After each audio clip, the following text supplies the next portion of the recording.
237 years ago, the signers of the Declaration of Independence officially declared the 13 colonies to be free from British rule and henceforth be free and independent states.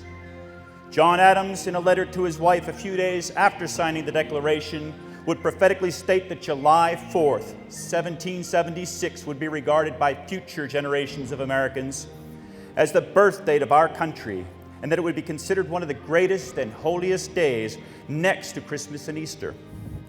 But our freedom, conceived with the Pilgrim's dream of religious liberty in 1620, had her final pains of labor nearly a year and a half before the Declaration was signed.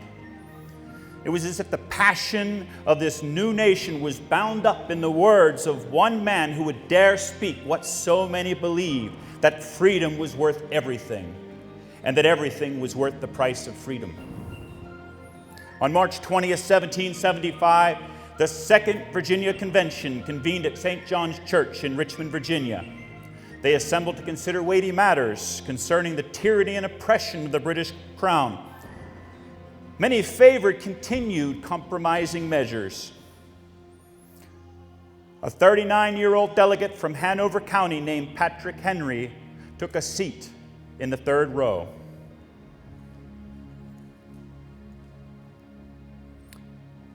Here sat a man with a burden. He knew he faced an irresolute body that would be opposed by the powerful, wealthy Tory element among its members. He realized that the Loyalists were insidiously entrenched and that the outcome was uncertain. Patrick Henry's risk was tremendous. He knew that this could easily bring him the hangman's noose. But Mr. Henry did not fear man that can only destroy the body. He feared God, who could destroy both the body and the soul. Liberty burned in his heart and flowed through his veins. Death was preferred before cowering in fear before the British Leviathan. Mr. Henry was a man whose motto, liberty or death, exhibited bravery and patriotism seldom seen today. As George Washington was known as the sword of the Revolution and Thomas Jefferson the pen, so did Patrick Henry become the voice of the Revolution. Today is March 23rd, 1775, and you are in St. John's Church in Richmond, Virginia. The left side of the church was predominantly populated by those loyal to the King of England, whereas the right side consisted of many who considered themselves American patriots, ready to give up anything for a chance of freedom. Here we have the presiding official for the convention, whom Patrick Henry will refer to as Mr. President. And now may the words of Patrick Henry burn deep into your thoughts and meditations.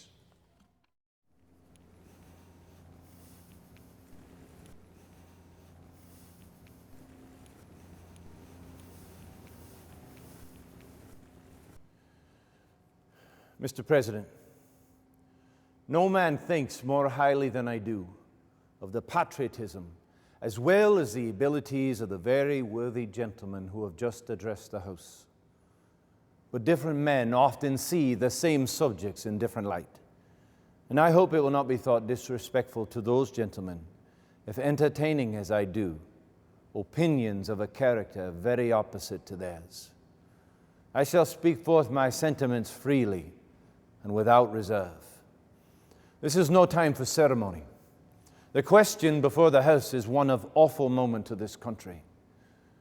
For my own part, I consider it nothing less than a question of freedom or slavery.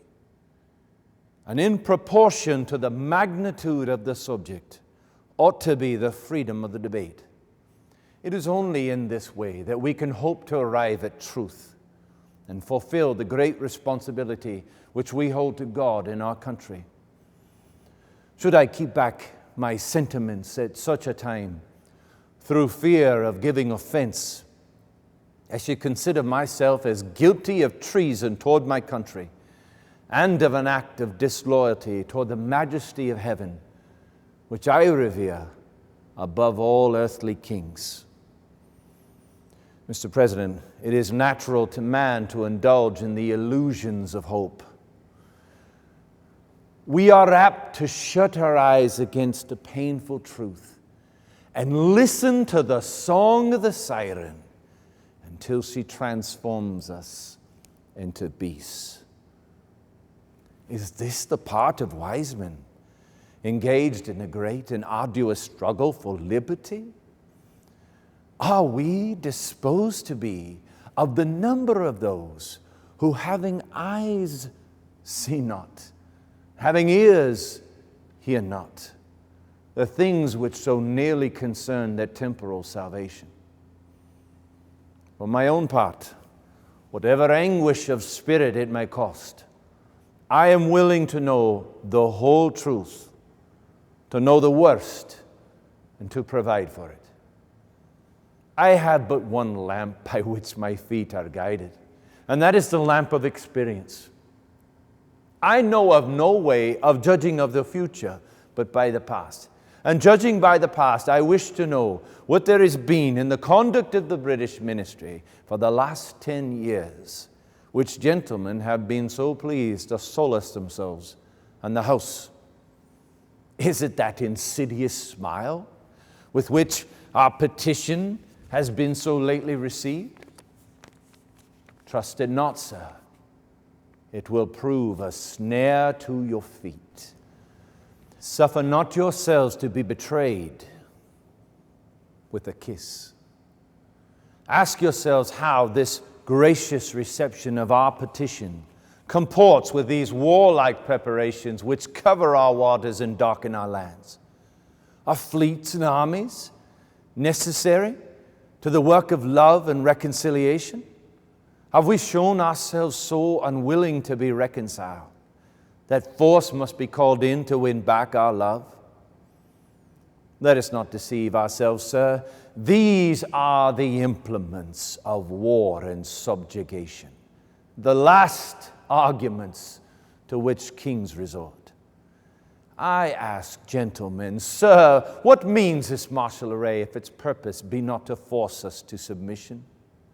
Can gentlemen assign any other possible motive for it? Has Great Britain any enemy in this quarter of the world to call for such an accumulation of navies and armies? No, sir, she has none. They are meant for us.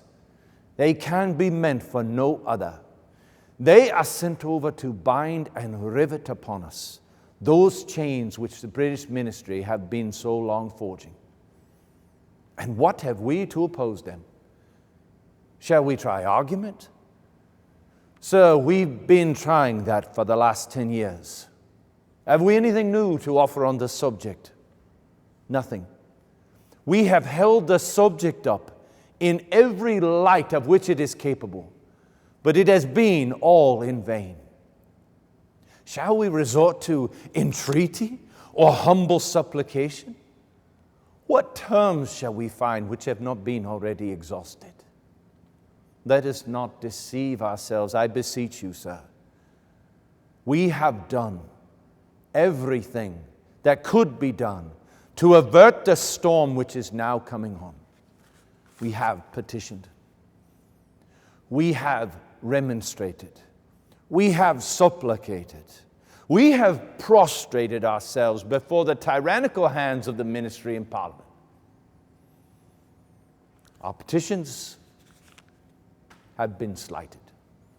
Our remonstrances have produced additional violence and insult. Our supplications have been disregarded, and we have been spurned with contempt from the foot of the throne. In vain. After all these things, do we indulge the fond hope of peace and reconciliation? There is no more room for hope. If we wish to be free,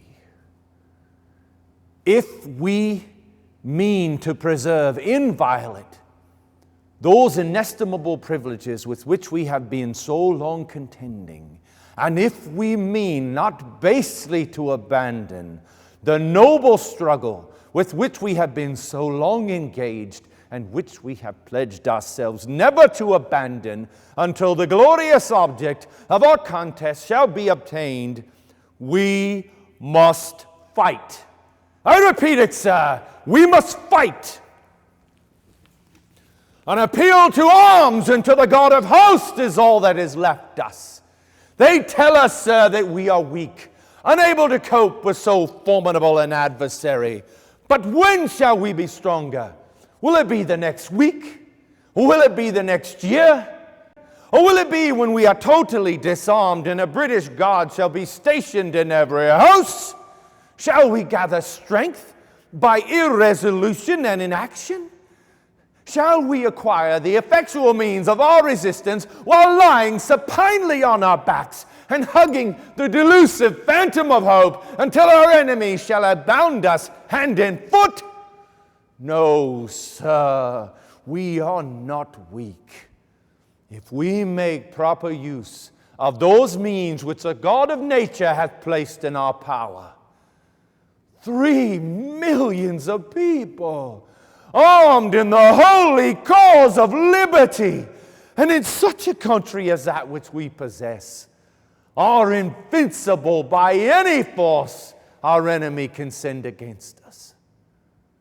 Besides, sir, there is a just God who presides over the destinies of nations, and he will raise up friends to fight our battles for us. But the battle, sir, is not to the strong alone. It is to the vigilant, the active, the brave. Besides, sir, we have no election. If we were base enough to desire it, it is now too late to retire from the contest. There is no retreat but in submission and slavery. Our chains are forged. Their clanking can be heard from the plains of Boston. The war is inevitable, and let it come. I repeat, sir, let it come. It is in vain to extenuate the matter. Gentlemen may cry, peace, peace. But there is no peace. The war has actually begun. The next gale that sweeps from the north will bring to our ears the clash of resounding arms. Our brethren are already in the field. Why stand we here idle? What is it gentlemen wish? What would they have? Is life so dear and peace so sweet as to be purchased at the price of chains and slavery? Forbid it! Almighty God, I know not what course others may take, but as for me, give me liberty!